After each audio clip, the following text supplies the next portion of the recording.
quorum present, all of our members are here, and all legal notices have been duly posted, and the court's duly called. Is there a motion to adjourn our December term? So moved. Second. All those in favor? Aye. Motion carries unanimously. Is there a motion to open the January term? So moved. Second. All those in favor? Aye. Motion carries unanimously. Our invocation today will be given by a guest to Commissioner Cantrell. Judge and Commissioners, it's my pleasure today to introduce Pastor Adam Young. All rise. Just, The Dallas County Commissioners Court is now in session for the January 2014 term with the Honorable Judge Jenkins presiding. Thank you. Pastor Adam Young serves as an associate pastor at Preston Hollow United Methodist Church in Dallas off of Walnut Hill. His duties include managing special mission projects to local agencies, coordinating community events and fundraisers, teaching young adult and adult education classes, and leading and planning worship services.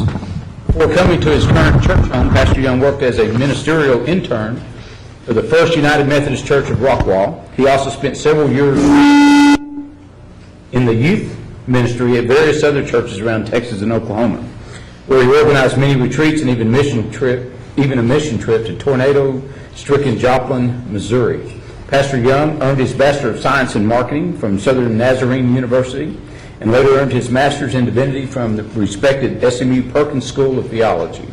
He and his wife Mallory will soon be teaching a financial peace course which offers a biblical and practical guide to handling personal finances. Pastor, thank you for coming down.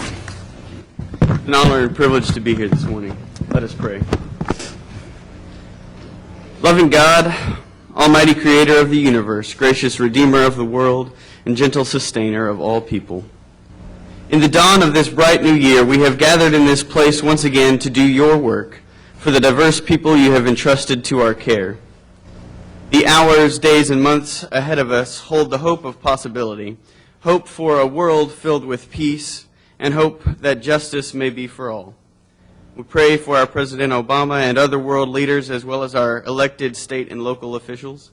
And this morning we pray especially for the members of this Dallas County Commissioners Court, County Judge Clay Jenkins and Commissioners Dr. Elba Garcia, John Wiley Price, Mike Cantrell, and Dr. Teresa Daniel, as they seek to realize some of those hopes we as all humans hold. Grant them your spirit of discernment in all matters they attend to, both today and for the rest of this year. Give them your wisdom to judge, decide, and administer fairly for all people, including the poor, oppressed, and marginalized here in Dallas County, with the Spirit of Christ who had compassion on those whom no one else cared about. Breathe into them the breath of your grace to work in a spirit of love in all things for the good of every person they were elected to represent, no matter their race, orientation, or religion. Above all, we ask that your will be done here on earth as it is in heaven, empowering us all with the strength for today and bright hope for tomorrow. In the name of God, our Creator, our Redeemer, and Sustainer. Amen. Thank you.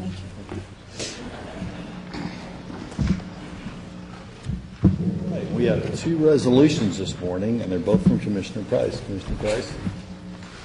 Judge, Commissioners, Janice Garrett. Did I see? I didn't see Janice here. There you go. Judge Collins, Janet, and the delegation want to come forward.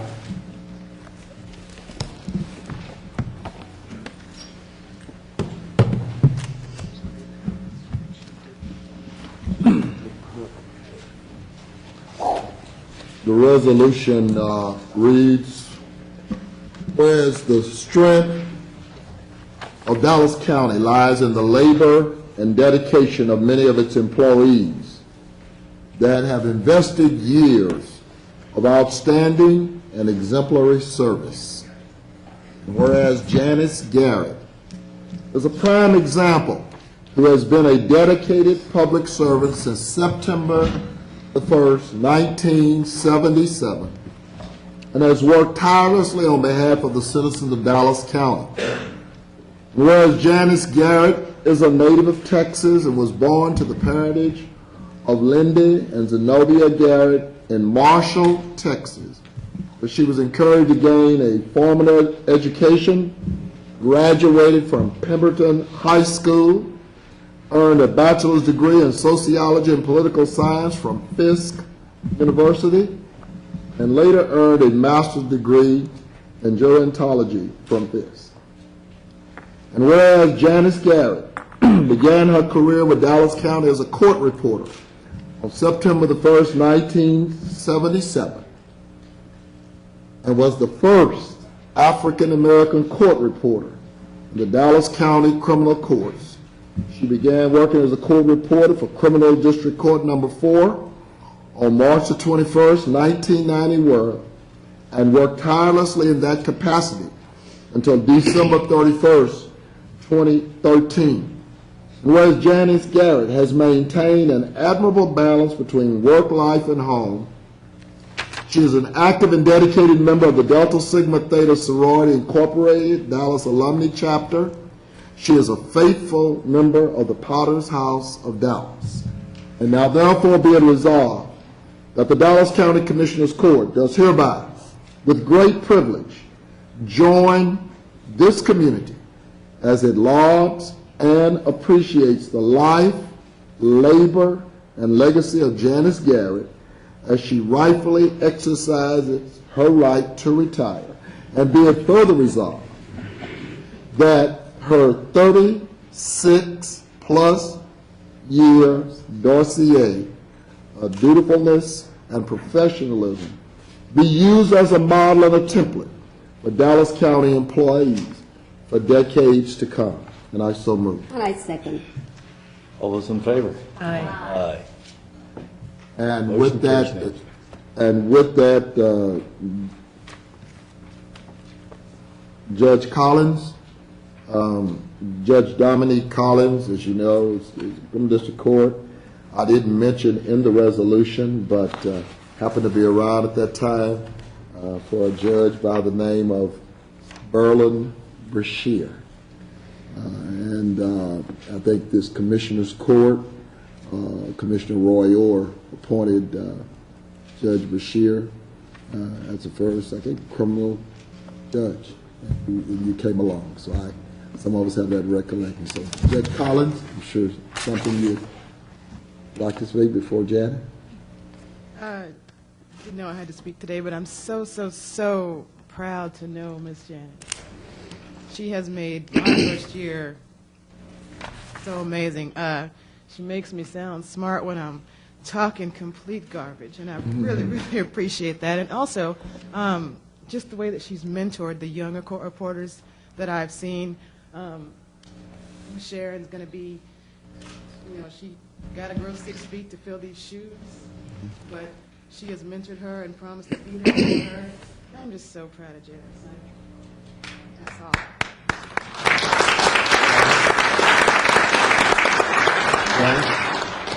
Janice, you want to introduce delegation and talk about it? Yes, this is my sister Sharon. So this is Sharon Evans, our new court reporter, CDC 4, Allison,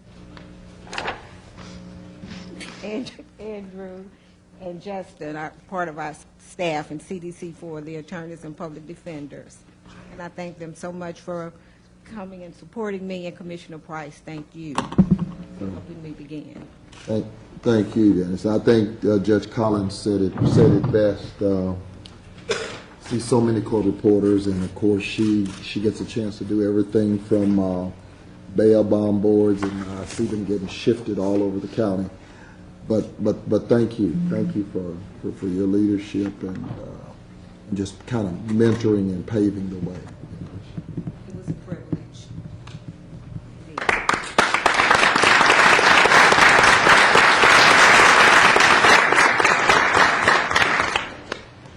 The next one, Judge, is Phi Beta Sigma Fraternity, Inc. I'd ask them to come forward.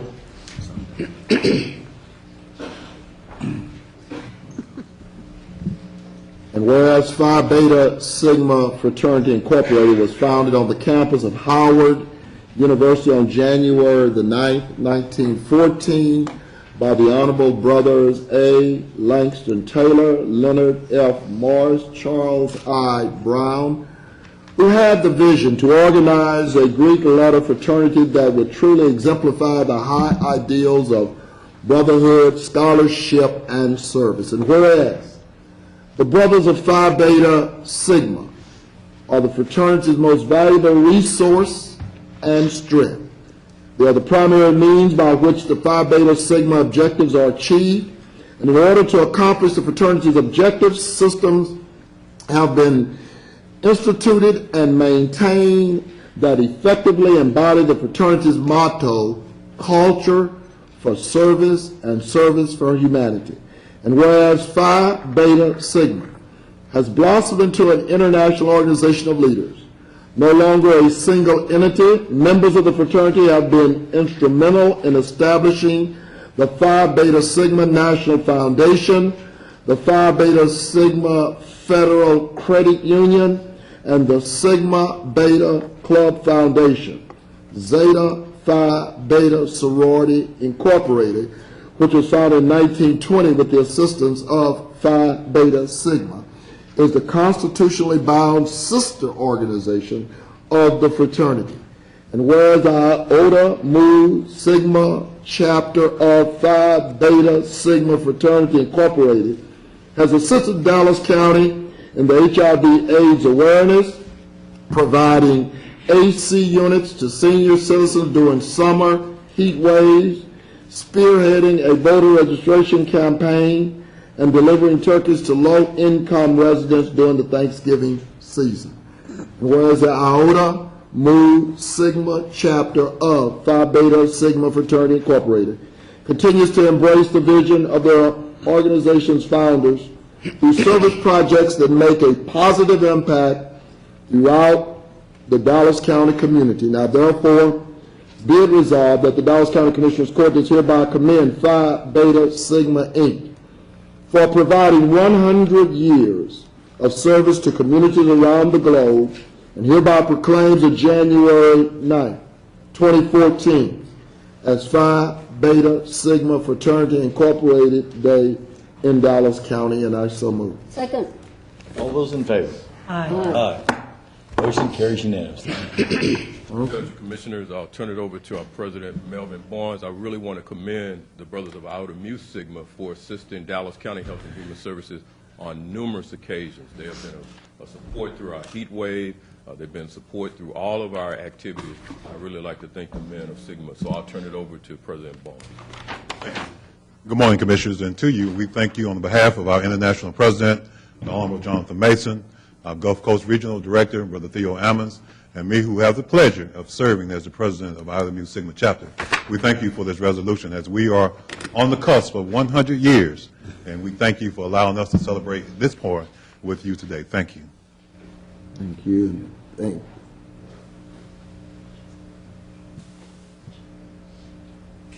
Morning, County Judge, Commissioner. We would like to thank you for that wonderful resolution. I think right about now, we're just going to have the brothers introduce themselves and the chapter that they pledge. Of course, so you know me, I'm John Warren, the county clerk of this great county. I pledge spring 1982, the Mighty Road chapter of Southern University, Baton Rouge, Louisiana. It's yesterday. I'm Theo Pugh, pledged in 2000, Theta Mu Sigma chapter. Very honored, and again, Commissioners, thank you very much. We are very humbled and very appreciative of this opportunity and this recognition. Thank you. My name is Carl Warren. I became a member in 1980 at Southern University of Baton Rouge at the Mighty Road chapter. I'm currently with Dallas County in the IT department. Thomas Lewis, I pledged at the University of Texas Arlington, Theta Chi chapter, also the first Vice President of Iota Mu. As part of membership, I invite each and every, we're always looking for a few good men. So again, the invitation is open.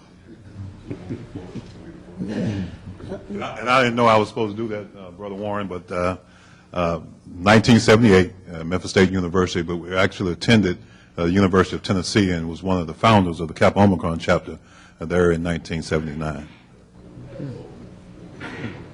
Sure. Thank you very much for your service.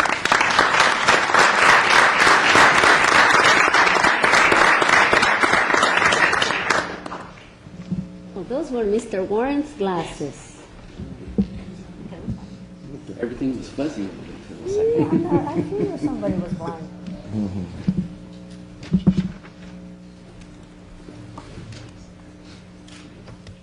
Okay.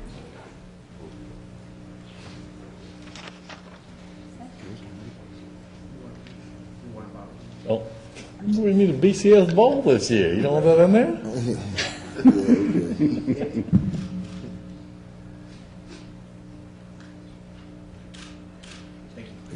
Enjoy it while you can. Texas strong. Got some more.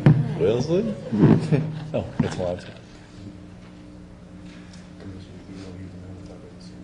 Oh, okay. You just heard his brother's a member, strong. Congratulations. Judge, can I have a point of order to introduce someone before we conclude? She has to leave at 9:30. Okay, sure. Next, we'll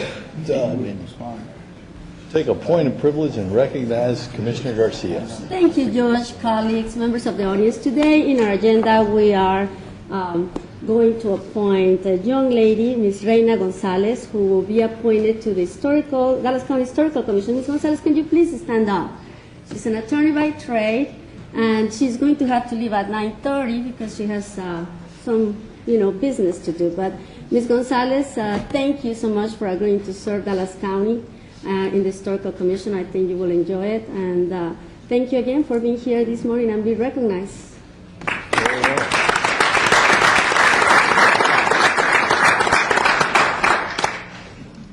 And our next item is our consent agenda. Is there a motion on the consent agenda? So moved. Second.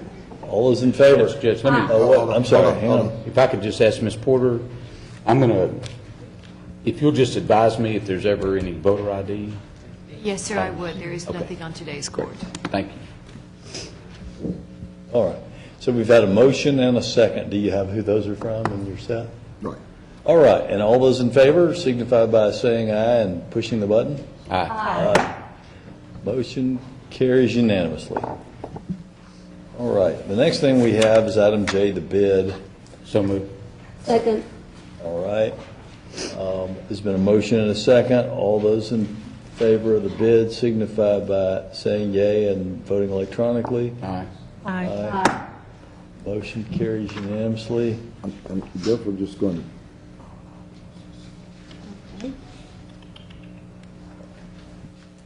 All right, and next we have item K. That's a discussion for a request for public comment regarding the creation of a county energy transportation reinvestment zone.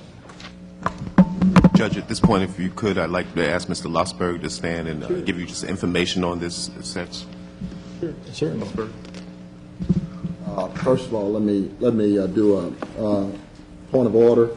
Motion to open the public hearing to request the creation of a county energy transportation reinvestment zone. And I'll second. All those in favor? Aye. Aye.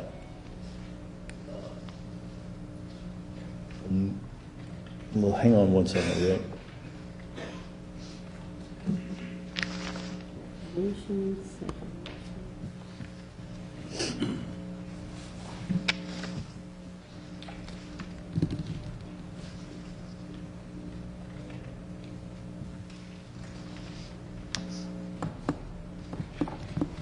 Hearing open.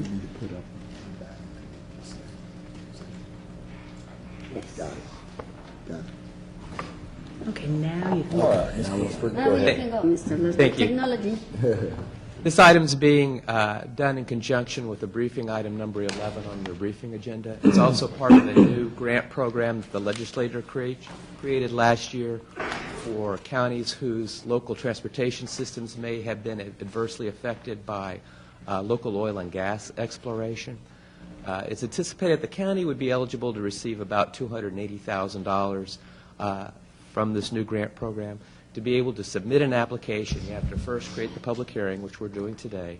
You also have to create what's called a county energy reinvestment transportation zone. Just another way of thinking of a TIF district. And that when you create that zone, you have to be willing to commit 100% of the increment that's generated over the next 10 years for transportation projects. At least one of the transportation projects has to be located within the zone, but you can fund other projects outside of the zone if you wish. Public Works has identified 3 projects for the court's consideration for the grant application, one of which is in the zone. That project provides a connector to Langdon Road, is regarded as the highest rated, highest priority project of the 3 that Public Works has identified. I know Public Works can discuss further about the characteristics of those projects if you would like. Right now, the application deadline for the grant to the state is February 14th. It's anticipated the deadline will change, but as of right now, everyone's being instructed to assume that the deadline is still February 14th. Given that schedule, we will come back to the court on February 11th to approve the creation of the reinvestment zone, to appoint the board, and then also to approve the final submission of the grant application. If anybody has any questions about the actual grant program or the zone, I'm happy to do that. I know Public Works is happy to talk about the projects themselves. Thank you, Mr. Losberg. Actually, County Progress magazine this month has a big article about, search and, the guidelines and everything. And I just want to commend you and the Public Works Department, for being on top of this, because as you mentioned, the deadline is February 14, and we have time to discuss them, to have our public hearings and go through the process. And we have 3 very good projects, one in District 3, 2, and 4, that we hope will get these funds. I think it's exciting, and it shows that Dallas County is moving forward in a progressive way. Thank you. And we've got time for public speakers on other matters at the conclusion of court today, but if anyone has a comment regarding the creation of this CERT district, are there any speakers? Are there any speakers? Are there any speakers? Hearing none, I'll take a motion. Before you close the hearing, I just want to make sure that all 3 of the exhibits are entered into this public hearing. Just a little side note on Exhibit A, that is the most highly rated project, and so I just wanted to make sure that all becomes part of the record with regards to Judge. You haven't. Why not? Well, I think that the highest one, which is the one in District 3, has an excellent opportunity to get it, since it pretty much fits all the criteria. One question, Mr. Losberg, and it wasn't in the information. It only can be 1 project per county, right? And on 25% can be used for administration. Well, I think a county can have as many projects as it wishes, but the funding that it's going to receive from the state is fixed. And whether you have 1 project or 15, it's going to be done by formula, and the formula will produce the award you have. One thing we haven't really talked about is the actual zone itself, as far as what the location is. The location of the zone, it's south of Langdon Road, roughly at the southeast corner of 45 and 20. It contains about 290 acres. Just as a general discussion for the people in the audience today. Right. That's one of the reasons I wanted the exhibits to be a part of it. It gives all the metes and bounds with regards to it. But again, let me just commend and join my colleagues in commending staff. It's very well thought out. Given where we're going with this particular zone, I think it's definitely it accrues to the benefit of the citizens of Dallas County. And so it is going to. It was a very short timeline, and Public Works gets a great deal of credit. They had to do the vast majority of the lay work to identify the 3 projects and begin to identify the scope and everything. They did an awful lot of work in a very, very, very short period of time. And because I think a lot of the other counties weren't able to respond so quickly is why TxDOT's now getting pressure to try to change the deadlines. Oh. And I'll also say this, with our MCIP program, I know they base this on a formula, but any excess cash at the state level that's not utilized, there's a 20% match, which we'll be matching with the MCIP program. A lot of counties aren't in a position to come forward with that cash match. So anything that's not used at the statewide level, we can also apply for, and if we've got the match, which we do through our MCIP program, then we can utilize that money perhaps better than some other counties. And again, I think Mr. Losberg put it in perspective, and I think that's because Dallas County in terms of the financial planning, has been very forward-thinking. And then it is now beginning to, that 1999 policy is beginning to pay dividends. And I, again, want to continue to applaud this court for understanding and being forward-thinking and understanding the vision. It places us in this position to be able to do this. Exhibit A, B, and C, which are maps and also meets and bounds descriptions, are admitted into the record of this public hearing. There's been no public comment. Is there a motion to close the public hearing? So moved. Just one quick question. Dr. Daniel. All three of the locations are in unincorporated areas in the county, is that correct? I believe one is, I'm not sure, the other two are in unincorporated areas. Mine is. Yeah. Are they all? Mine is. So that's part of the criteria that they're in unincorporated parts of the county? And District 1, I believe, doesn't have any. It doesn't have to be in the unincorporated area. It doesn't have to be. In fact, part of what we're doing is both unincorporated and borderlining right up against City of city limits. So no, that's not a requirement. That's not a requirement. Am I correct? I believe that's correct. Yeah. Still in ETJ areas. Right. Yeah. In case that there's additional funds that the county can go after, we're ready to do that, right? Yeah. With additional projects. And keep in mind that That's why we added the 3 projects in case there was. Langdon Road's a $4 million project. This is a $277,000 grant, so the chance that we'll be able to finish Langdon Road with this is not, we're not going to get more than $4 million on this. So. No, but Langdon Road is a priority project for us, so No, I any realize that. additional I'm just money saying will if help. whether we had 3 projects or 35 projects, we're not going to get past Langdon Road on this grant. Right. That's right. That's one reason it's rated like that. Exactly. Okay. Judge, that being the case, hearing no speakers after 3 calls, I would move to close the public hearing with regards to the search. And I second. 250. All those in favor? Aye. Any opposed? Motion carries unanimously.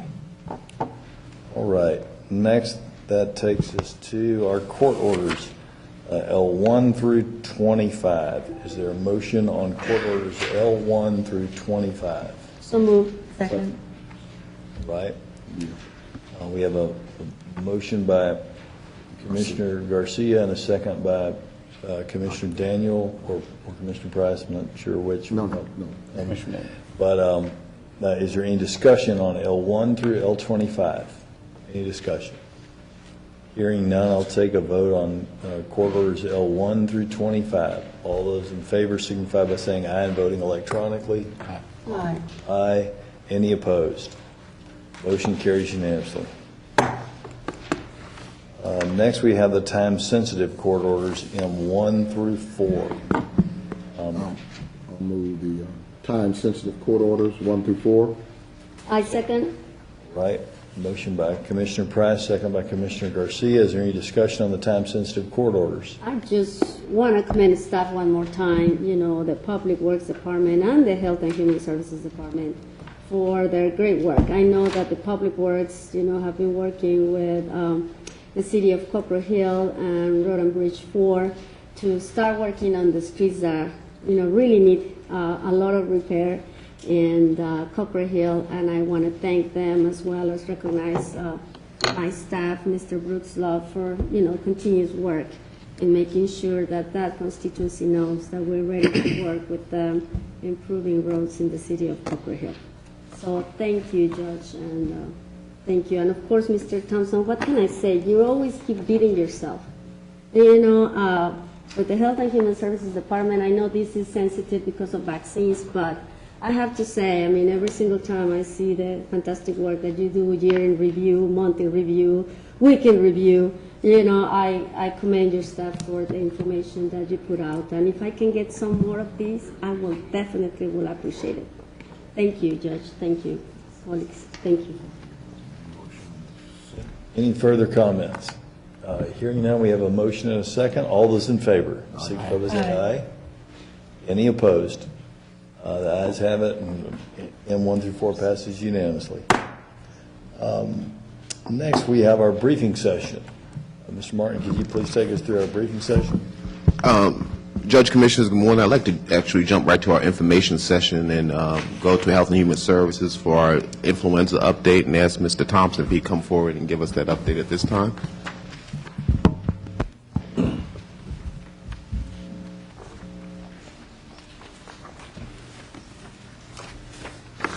Next slide. Judge, Commissioner, we'll give a quick update. We've been following the flu situation for a number of months. We wanted to bring clarity to an update that Dallas County Health and Human Services was one of the first health departments to offer free flu vaccine.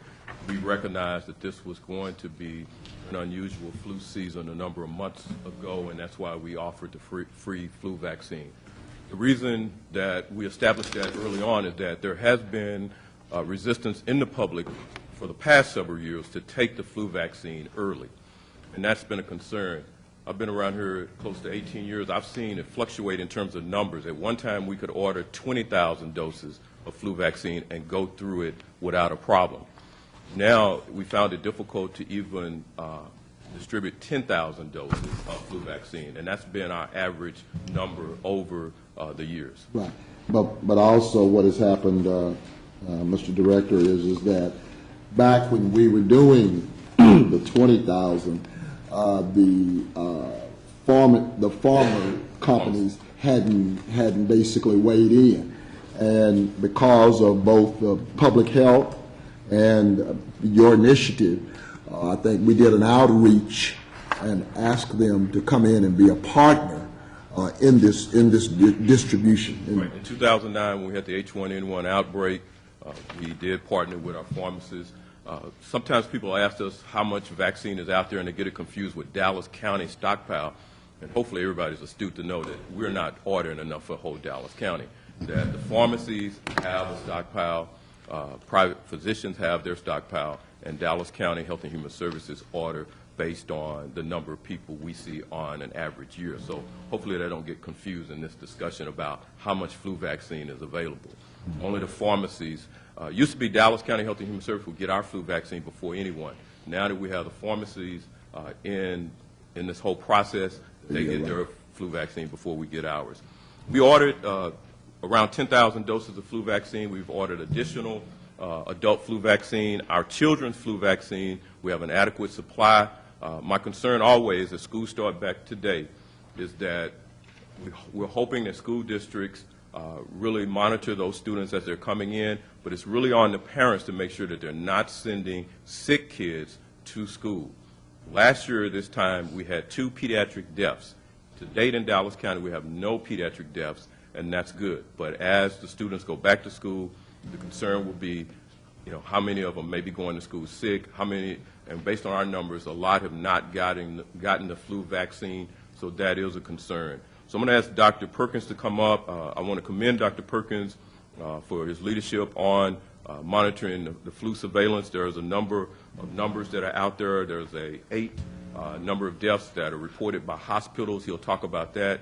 Then there is a 9 deaths that are being reported by the medical examiner. That brings the number to 17. That's somewhat been confusing this year because, and he'll talk about the fact that the medical examiner now is doing swabbing of deceased bodies to identify the flu virus in these individuals. And so that's new this year, and that's why that number seems very high. But is he saying that they had the virus, or that was the, quote, cause of death? And that's what Dr. Perkins, he'll talk. Okay. There's no cause identified now, and then I do want to clarify, they have always done the swabbing. Right, exactly. And so the data that we're getting is beneficial for one reason. It helps us to monitor flu, death, and severity in Dallas County, and we didn't have that in previous years. So this data now gives us a better idea. On the average, you're talking 23,000 Americans die every year from flu illnesses. So I'm going to bring up our top doc, not just on West Now, but everything. Dr. Perkins. Thank you, Director Thompson. Good morning, Dallas County Commissioners Court and the citizens of Dallas County. Flu is unpredictable year to year as far as its intensity, severity, and length. And this season has been no different compared to past as far as what's going on and how long it's going to be going on. So what I'm going to do today is give you our reporting that we have received from September through week 52, which ended December 28th, as far as flu activity in Dallas County.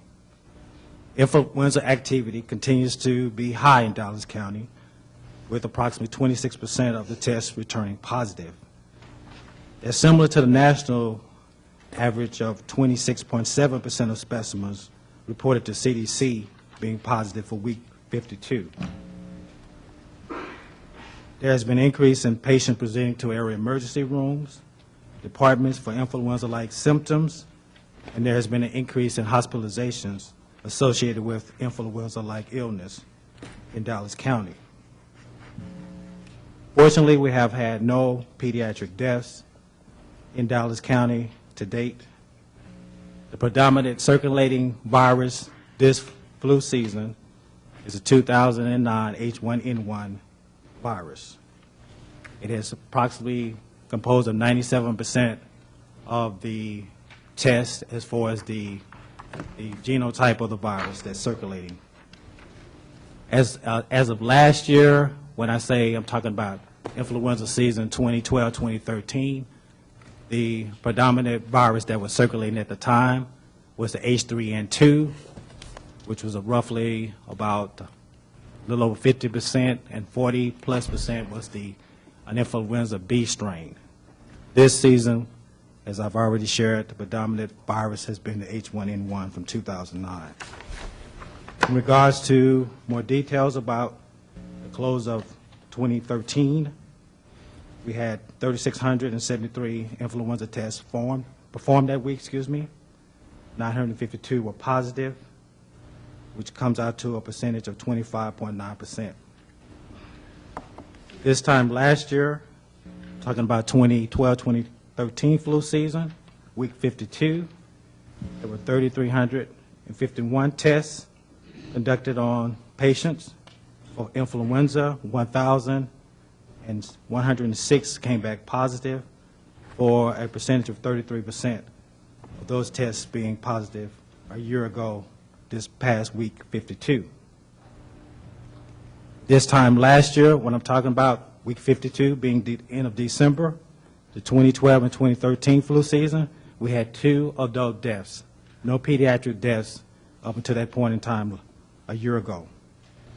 To date, we have 8 influenza reported deaths in adults from area medical facilities, hospitals, and from the medical examiner's office, we have 9 that have been reported on individuals that expired, died for whatever reason, and had some respiratory complications or symptoms.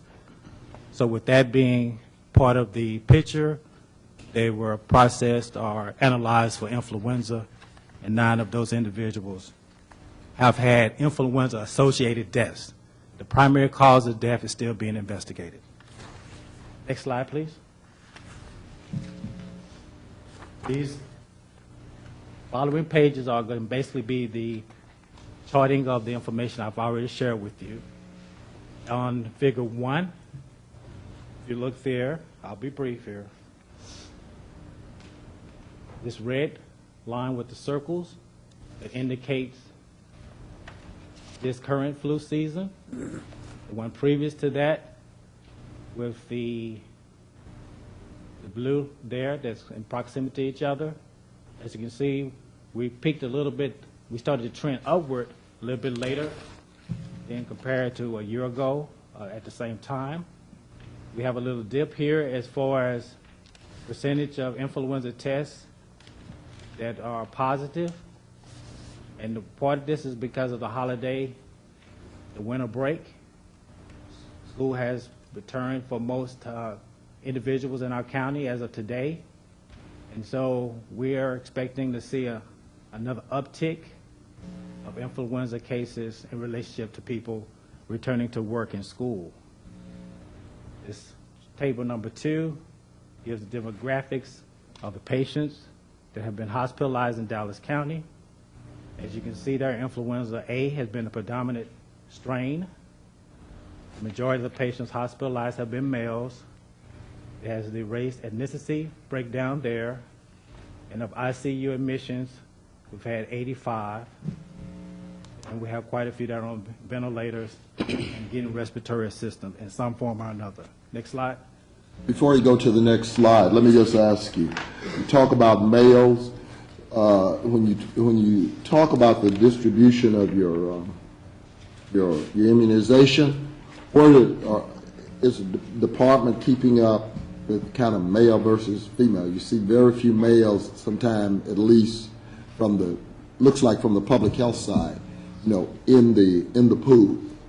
We do keep statistics on that, but as far as the actual percentage, as far as those who receive vaccination, male or female, I don't have that at the tip of my. Well, and the only reason I asked, because you said the majority of the hospitalized individuals were males. Yes. Okay. But it's real close. I mean, it's 54 to 45. Yes, that's not close. Yeah, 54 to 45. Especially if it's you. Yeah, right. But I think your question, Commissioner Price, is are males having less vaccination, therefore they're making it more to the emergency room. Keep in mind, a vast majority of these individuals that are hospitalized did not get the vaccine, but as far as those that are vaccinated, as far as those that are vaccinated, we can. That was the question. I said, why are more males? I said because they're not Keep in mind, vaccinated. the best line of defense against flu is to get the vaccine. A lot of the burden of disease that's occurring in Dallas County is because those individuals most likely did not get the vaccine. Okay, next slide, please. So just looking at flu activity across the United States, and we're in that hot zone, the South Central region states. Next slide. And as I share with you, we're going to look at figure 4. We've had that holiday break period where we were trending up. Compared to last year, it was much higher intensity of influenza-like illnesses compared to this year. But since we're starting to have people congregate back at work and school, I'm expecting it to continue to trend upward. Next slide. And this is looking at both years in relationship to 2013, 2012, as well as 2013, 2014, et cetera. So with that being said, the best line of defense is that I encourage everyone, if you have not received your flu vaccine, to go out there and obtain one. We have plentiful amounts at area pharmacies, private medical practices, as well as the health department. Secondly, if you come down with influenza-like illness, seek medical attention, where you might be eligible to get the medication. If it's been within a reasonable amount of time, usually within the first 48 hours, the antivirals work best. And third, if you're sick, try to avoid getting other people sick by staying home, keeping your children home from school, wash your hands, cover your cough, your sneeze, etc. We know the routine, but utmost importance, the vaccine is the best way to protect yourself. Next slide. That was our health advisory that was delivered to our medical providers out in the community to keep them in mind that flu is out there and that they need to be cognizant of that and keep that high on the list of differential diagnosis. Thank you. One last point. It may be challenging as we go into this January and February to find the flu vaccine as people go out, especially the children's flu vaccine. We do have enough at Dallas County Health and Human Services, but again, and I said this back in October, I was very clear, once you get into these months, it's very challenging to find flu vaccine. That's why we encourage Dallas County residents to start early in getting vaccinated. So I want to be very clear because I get a lot of questions. Where are we in terms of the status of our vaccine? I'm very clear. We ordered right up front. We did what we were supposed to do. And hopefully this will be a lesson learned as we go forward, but it's the same lesson we've been saying year after year. Start early, get the vaccine. And going back to what Commissioner Price asked earlier, is we used to see a large influx of our senior citizens coming in to our clinic and young children. But this particular flu has been impacting healthy adults. And if you recall, those who were on the Commissioner's Court at that time, when there was a shortage of the flu vaccine, it was recommended that healthy adults should not get the flu vaccine.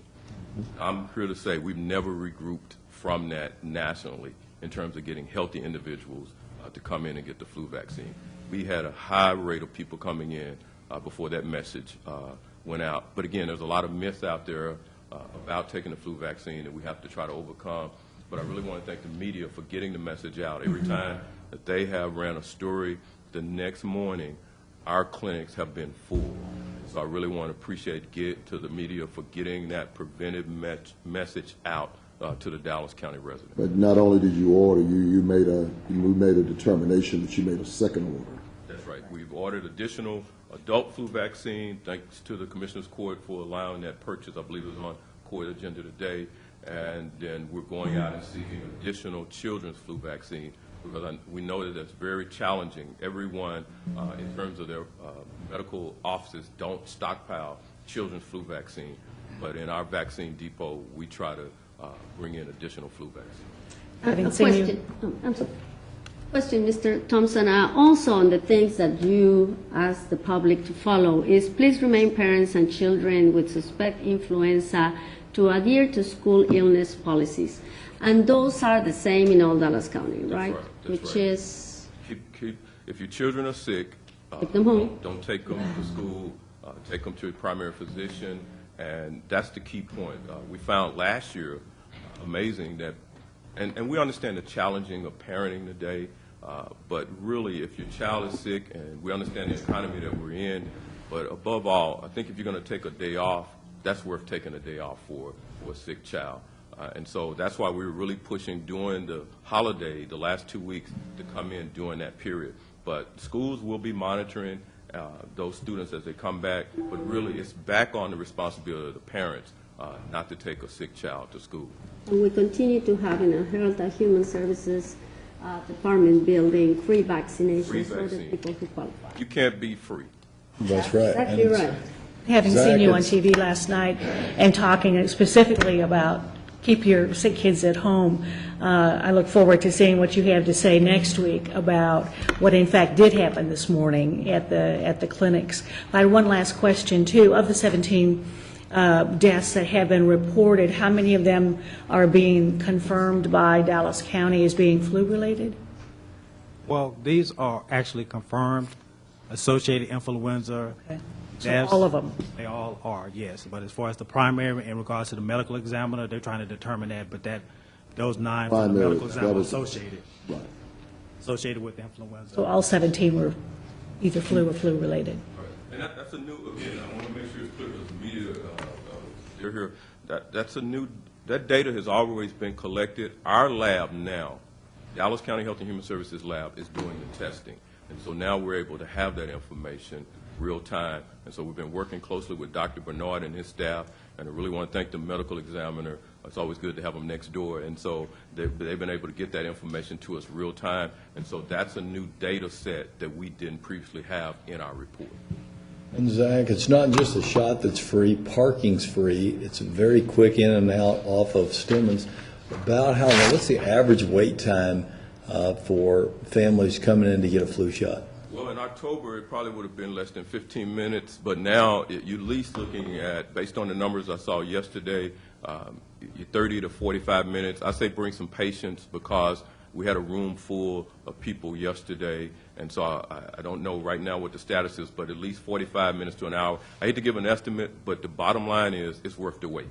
Well, and last night I went to a wake, and the lady, I hadn't seen her in a couple of weeks, and she's been at home with the flu, sick for 2 weeks.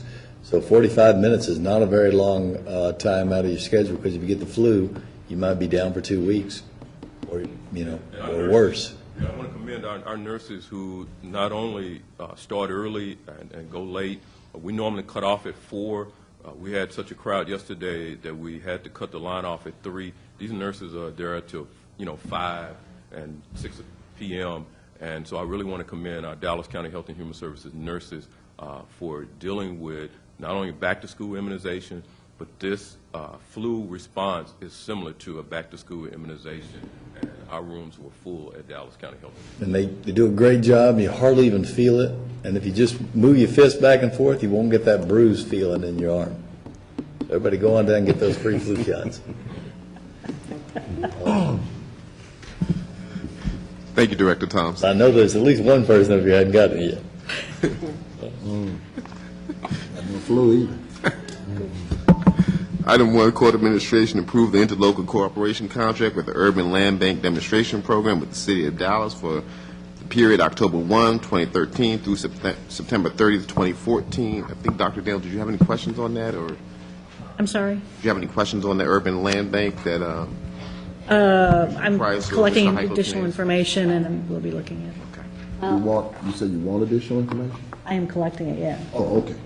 And I'm delighted to, see that this is moving forward. I know it has made a difference in a lot of neighborhoods, not only in the southern sector, but in Oak Cliff as well. And it's a program that has been in operation since 2006, and we're starting to see some of the results that says government cannot move forward. So I'm delighted to see this and move Well, forward. it's a heck of a collaboration. And a lot of work and paperwork as well. So. There's 20,000 lots in the city of Dallas that are basically either designed as nuisance or abandoned.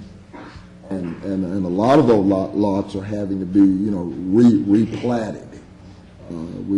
Especially in certain neighborhoods, not only we have a problem with infrastructure, but people have forgotten historically some of those areas had the, quote, shotgun houses, and you can't build them. So you got to go in there and totally replat. A lot of those lots are in the land bank, and we're starting to see that whole revitalization through the land bank. So I commend the land bank.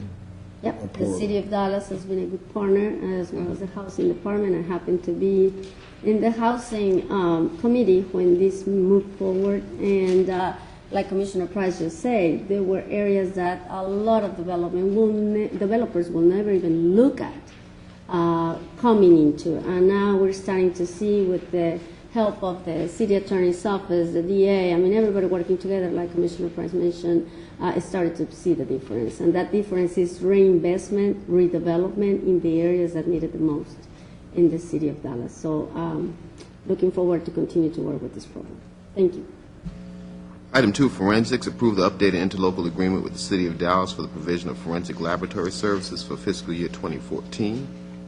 Health and Human Services, number 3, authorize disposition of equipment purchased through Dallas County Health and Human Services funding sources, as reflected in the attachment, authorize deletion of referenced items from DCHHS property. Item 4, approve the award of reallocated fiscal year 2013 Ryan White Part A formula funds in the amount of $53,683 to service providers as reflected in attachment A in your briefing. Information Technology, item 5, Office of Information Technology recommends the Commissioners Court approve the adoption of the IT strategic plan for fiscal year 2014 through 2018 with the appropriate aforementioned comments incorporated. I do want to take the time to thank Mr. Vick for putting together this plan with his team, and also Dr. Daniel for overseeing this project. And I don't know if there's any questions on this, but And for the input of many people to make this a strategic plan for IT, considering the world as we see it is changing so fast in this particular area. So taking a stab at this type of project is, first of all, necessary, and second of all, like the Mercury, where you've trying to find where the bead is. But the efforts put into it hopefully will carry us through in the next so many foreseeable years to be better prepared in this area. So thank you, Mr. Vick. Good job. Juvenile, item 6, approve the MOU with JuviGap. Public Works, item number 7. I asked Dr. Dr. Smith for some of the numbers. It looks like a fantastic program. It's voluntary, reminds families their appointments. What are the stats? I know it's in District 1. We will expand it to District 6 and 7. But I would like to have more information. I definitely like the idea of helping families in distress remember their appointments, but I would like to have some numbers if that's okay. And not a problem, Commissioner. I will resend it to you. That so far we've had 105 families that have participated. 40 have successfully completed the program. When we compared it for District 1, we had 24 families that we had to file violations of probations because they failed to go to court. After we instituted Juvie Gap, only 3 families. So that's why we're expanding it. The families do have a lot of appointments, and sometimes it's juggled with their family and what they have to do in real time in real life. So this has helped. Families have to opt into this program because there are messages that are delivered religious-based. So families opt into this service. So the families who have opted into the service, we've seen the reduction in violations of probations go through, but I'll resend that to you. Thank you so much. You're welcome, Commissioner. Public Works, item number 7, the City of Grand Prairie as trustee be authorized to advertise parcels of land described in attached Exhibit A for sale by public sealed bid in accordance and in compliance with Sections 34.05 of the Texas Property Tax Code. Item 8, accept the attached Duncanville City Council Resolution number 2013-120307 dated December 3rd, 2013, authorizing the County of Dallas to act as trustee to offer for sale by public or private sale the properties identified therein acquired by tax foreclosure, jointly vested in the name of the City of Duncanville, Dallas County, and the Duncanville Independent School District, as authorized by Section 34.05 of the Property Tax Code. Item 9, accept the offer from Kent Carter to purchase vacant tax foreclosure property at 2216 Hickory Tree Road in Balch Springs. Item 10, authorize execution of the attached work order number 1 with Civil Consulting Group to provide professional services associated with the preliminary design phase of Honey Spring Cedar Crest Trail as described in attachment A in your briefing. Item 11, you've heard in your public hearing. Item 12, authorize the execution of the award of a construction contract with Rebcon, Inc. in an amount not to exceed $10.1 million, of which 1.2 is to be paid from MCIP Fund 196. That project is for the Miller Road Bridge MCIP. Purchasing number 13 recommends approval of the attached request for proposals for electronic payments processing services and solution provider for the Dallas County Tax Office, e-commerce initiatives, and authorized purchasing department to advertise in accordance with local government code. Item 14 recommends approval of the attached list to be representative of the furniture and equipment to be sold at auction. Item 15, authorize final 12-month extension of bid number 2012-028-5856 annual contract for the purchase of trash bags as awarded to Interberry Packaging Corporation effective January 31, 2014 through January 30, 2015. Item 16, you have approved the already bid contract for the purchase of vaccines at the increased price. Authorized purchasing department to cancel item number 1, which is for the encephalitis vaccine, from the aforementioned bid and procure this item in accordance with purchasing policies and procedures. That is effective January 3rd, 2014 through January 2nd, 2015. And item 17, authorize the second modification of bid for the annual contract for pest control services awarded to Protect Service, Inc. to add services effective January 1, 2014 at the Lake Jude Road, Dallas, Texas location, and terminate services effective December 31st, 2012 at the Buckner Boulevard site. And Judge, that concludes your briefing. Mr. Brown has a bring-up. All right, go ahead, Mr. Brown. I just want to make one observation. One of the things, when we change systems, sometimes there are unanticipated consequences of it. And I'd like to say that we've been noticing, or you may notice, that in some of these items, especially when it was either an extension or a continuation of a contract, that there may not have been a funding source or a funding amount there. And apparently that's part of the vestige of in changing systems, that now that item is required on every order, on every briefing item, whereas in the past it had not been required. We made that a function of this system. And so it's so if you do know that the public notes that that information is missing, it's not that the information is missing, it's just a changing over from one system to another, that now in particular purchasing is now having to fill out that particular item on there. But I just wanted to note that, no, we are not overstepping, and we're not forgetting that funding sources are important and the amount of funding is important, but it's just a changing of the systems that we're adjusting to. Thank you, Doctor. I also have a comment about in our information, the auditor released audit reports, which are always interesting to look and read. And I did send her a message to Ms. Porter asking her, and I want this on the record, what happened with all these audits, Ms. Porter? I mean, it's great that we all get audited, but what do we do to be sure that these audits are followed through and, the routine work that is done every year actually gets done?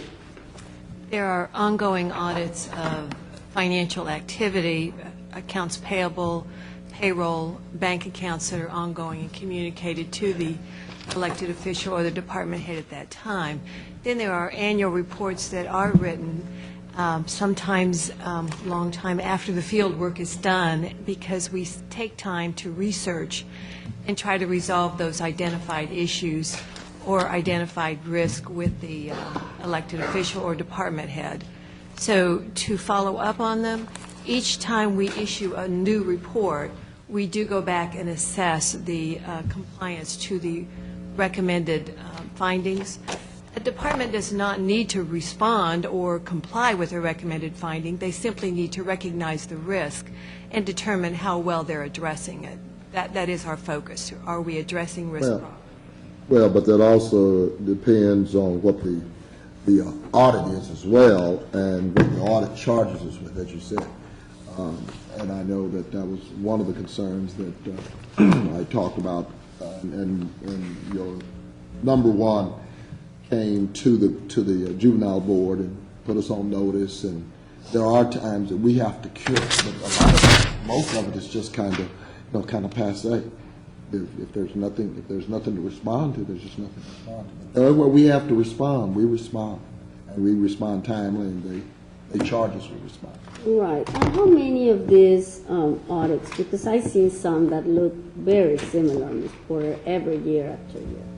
How many of them are actually the changes addressed, are changed?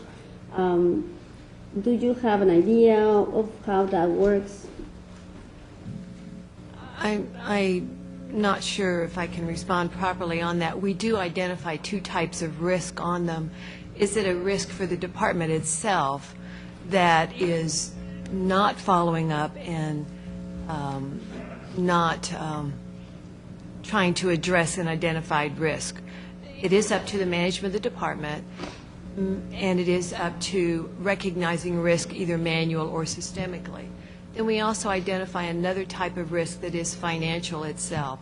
There are certain times that someone may not comply with a statutory requirement, but there's no monetary effect on the other end. So we do two types of risk. Departments that handle high dollars and that have ongoing system changes are always going to be a high risk. And I believe our departments in those areas are very responsive and recognize those risks.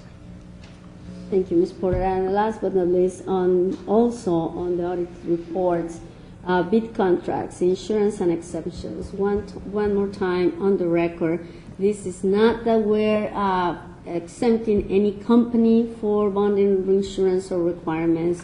It's just, we continue to follow up on those companies that are going to expire and need to renew.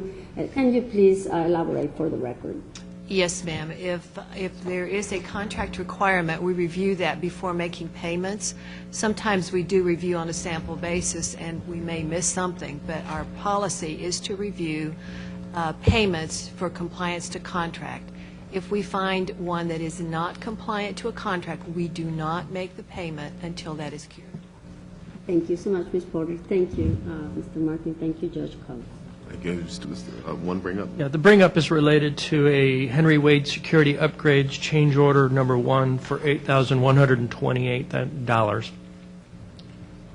What's the nature of the change? It's cutting and removing approximately 30 square feet of existing concrete, and installing some conduit cabling in the control access. Okay. Is that project still on time? It's within, this is within budget, yes, sir. Okay. Right. And that Judge, that concludes your briefing agenda. You have 2 speakers listed? We do. And so that takes us to our public speakers. Will the bailiff please read the rules of decorum for our speakers? All commissioners, court attendees are hereby advised that this meeting is conducted in accordance with the provisions of Dallas County Code, Section 7471.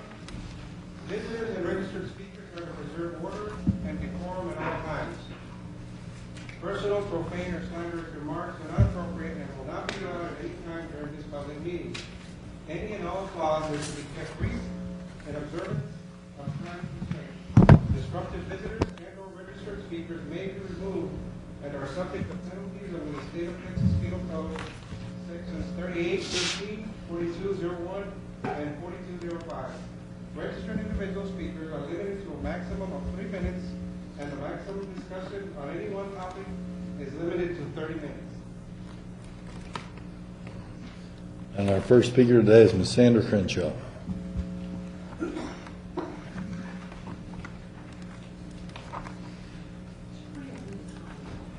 It's up on these screens, Ms. Crenshaw.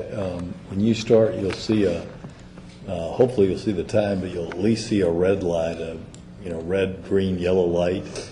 I believe yellow comes on at 30 seconds, and red means finish your sentence and stop. I've got it on my screen here as well. So if you'll just state your name and your address, and then you'll hear a beep, and it'll get started.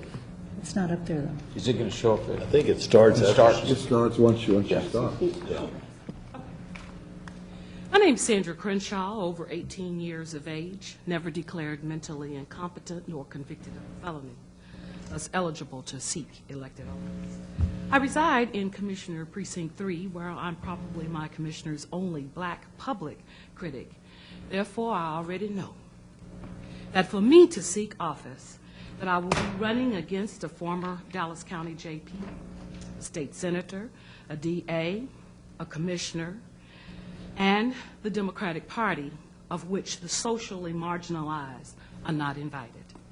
As for my opponent, the JP's daughter, I can only say here that the apple does not fall far. Sandra Crenshaw will not be waiting for any last-minute poison pen letters to voters from my commissioner.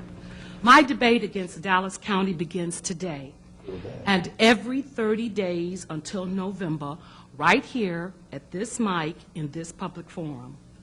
Using tax dollars to jump into the national limelight against voter suppression of minorities in Texas, as we revisit and commemorate the 50th anniversary of the 1964 Civil Rights Act, I am requesting this body to place on a public agenda how Dallas County is going to protect the First Amendment rights of Democratic election judges against retaliation and reprisal in the exercise of their freedoms.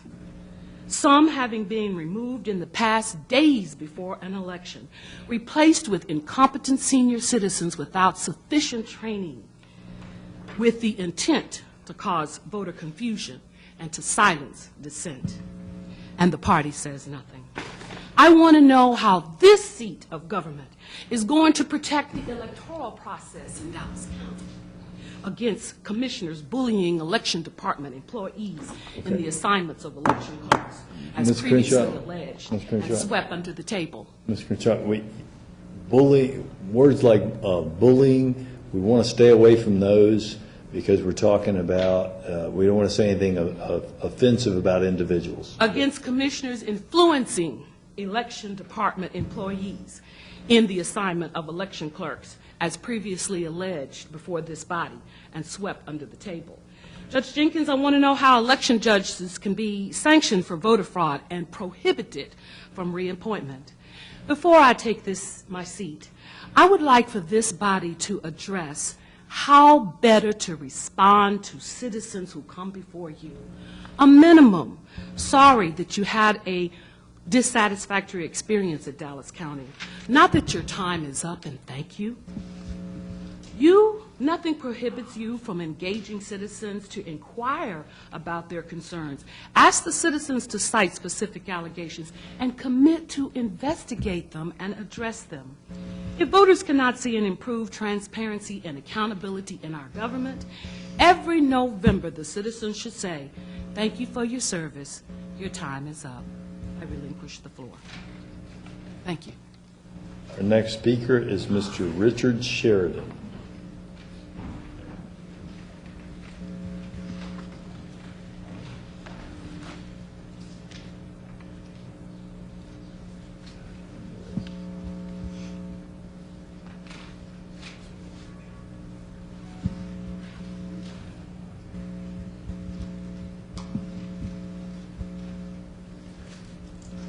Yes, sir.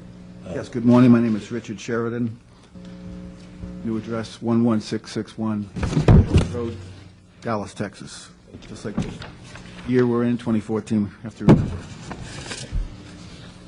Happy New Year, and may God's will be done this year, and may we have more harmony and understanding and peace and love in 2014, more than we had in the past. And by the way, peace doesn't happen overnight. It's a 5-step process. I believe it starts off with love, and then truth, and then some agitation, and then some humor, and then peace on earth and goodwill to all men and women. I'm here to speak about the Dallas Homeless Jericho Day, January 22nd, coming. I wish to clarify the word Dallas. In this case, Jericho, to me and others, is the city of Dallas, not the county. That's an important clarification. I've been a Dallas advocate, homeless advocate for 11 years, and I've been homeless myself. I started here in front of the great Judge Kelleher in 2003. My sister had a 30-year mental health odyssey and died this year. My mother committed suicide because she couldn't take it anymore. There were times when I thought I couldn't take it anymore. In December, I was visited by 3 Dallas police officers, possibly as a consequence of a city council member calling for my arrest. I was banned from speaking at City Hall for 90 days. But then I filed a document with the district attorney's office, and I met with the city attorney, and the ban was removed. In the past, the mayor's pastor has called me a John the Baptist. I think there's more than one, I pray, in our country and world. And a well-known newsman has said, you know, Rich, the news doesn't cover you because you tell the truth. And one of the infrequent times I was covered by the news, the African American news, in 2005, I believe, African American news. You got to show the truth today because you don't know who to believe today. The article was Lawson Katrina Shuffle, Advocates Blast City and Demand Funding Action for Forgotten Dallas Homeless. They quoted me as saying, Katrina happens every night in the streets of Dallas, and it's time for compassion and for the people to know the truth. And the question is, what is the truth today? I pray that there are county participants in this Jericho Day to share your truth, because you're bearing the pay later costs of $100, $120, $130 million in the jail and health care. What are the real numbers? Both the money, reducing the cost, and responding to what the Bible calls us to do are the 2 factors, I believe, that will make it a great Jericho Day. And thank you, Judge. Thank you. And that concludes our public speakers for today. So we will now adjourn momentarily to closed session to consider matters for as allowed by Chapter 551 of the Government Code. Any matter that requires a vote of this court will take place in a subsequent open session. I don't probably forward the policy with regards to people who are running for office. Oh, okay. We don't have a policy right now. No, we don't. Come up with it. You just said,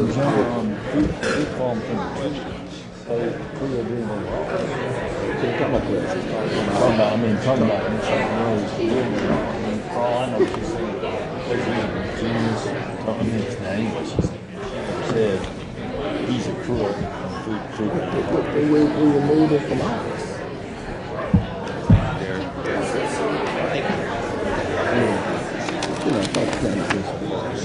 Okay. Okay, no problem. He wouldn't deposit his money into the treasurer's office. He had about 8 months worth of stale dated checks. Remember, he cost us filed a complaint with the commission. And came in. He was part of it. Everyone came in and said that, one of the items I didn't know that. They did. We saw Dr. Gardner. We always said so high. What's going on now? So good. He's so good with those kids. Like, they just, and we was like, what's looking at this? Yeah. It's like, oh, might put your signs out in 3 months. You okay though? Yeah. I didn't see at Mac's funeral the other day. I didn't know. Somebody get a second person today, so. Yeah, we did the Paul Barrows, did the, you know.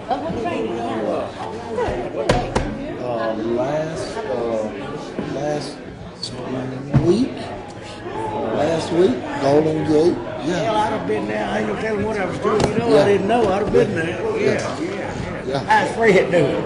He's doing okay. Fred took it hard. Yeah. Is he still going doing the treatments, or is that over with? I think he's still going out there. I think he said that he wasn't going to take any more of those radiation treatment. I don't know. Better take it. Yeah. All right. I'll see you around. Okay. Bye.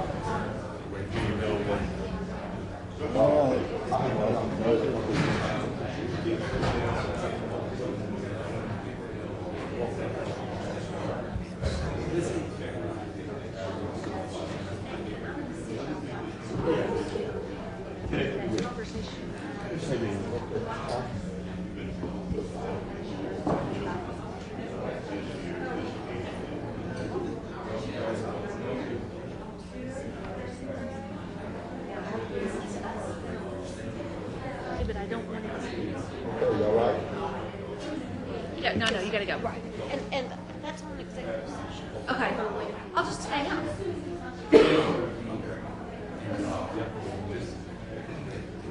How are you?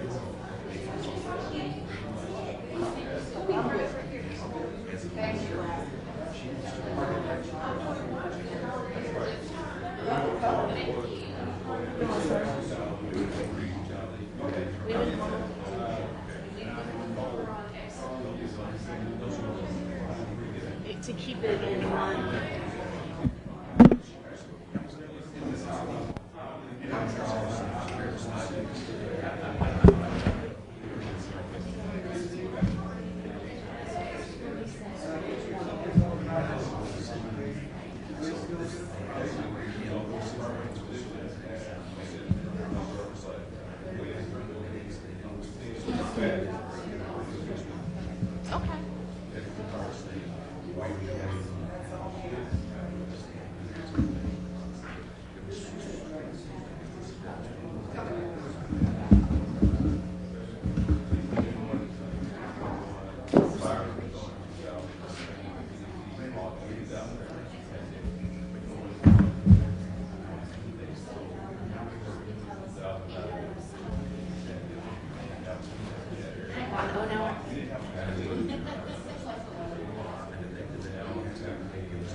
Hey, I was just looking in case you're ready. Where's the blood?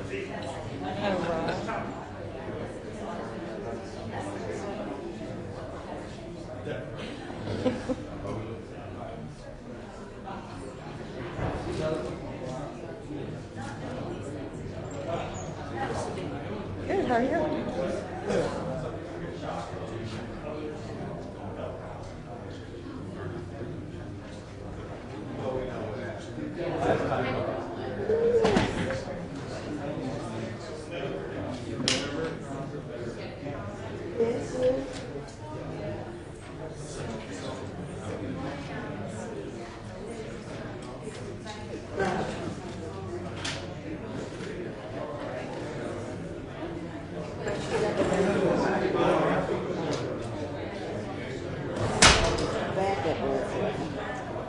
It's like 35.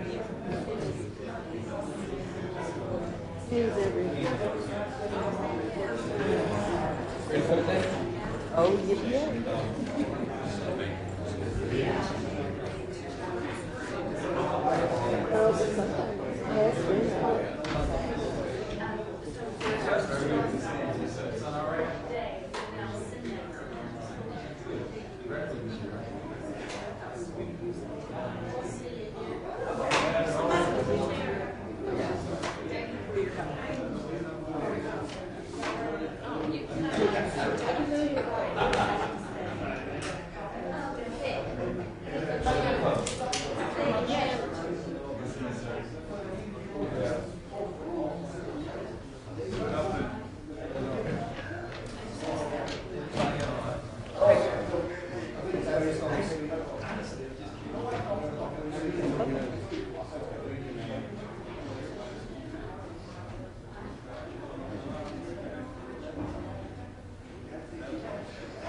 including people who work behind those locked doors at the detention center.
artist? No, I'm a skateboarder. Oh. Sounds like he's big.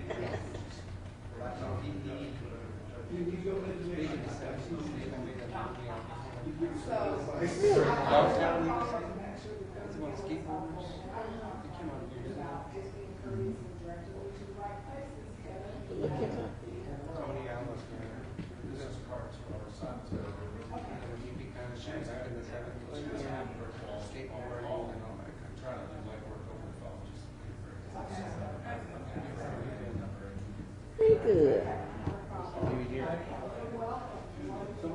Man, okay. Just the way I like it. I was gonna go, I went down there, and I thought about staying at American Airlines. But I got there and I saw the chaos was, I left. New Year's. Where was that? Here downtown, Yeah. American Airlines. Do the Well, I New Year's went, thing? I We went. didn't actually get that I out. went down there and I'm like, oh my God, this is crazy. We had parking lot, It was park your car. crazy. I walked maybe 6 blocks to get there. It was so crazy. So I was like, oh my God. If I leave before it actually is New Year, I'm not gonna be so bad. So I left before.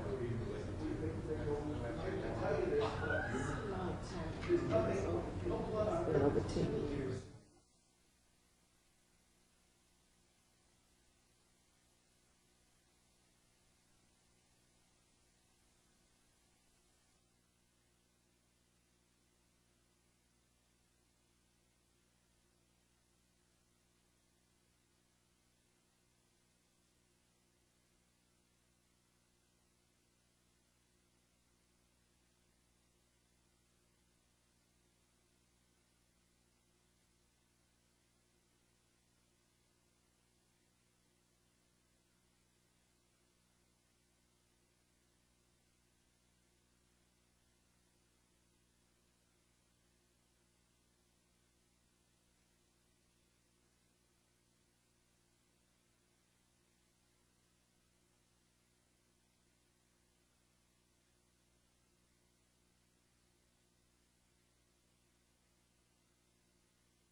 Ready? Yes. No action necessary as per the closed session. Court stands adjourned. Thank you.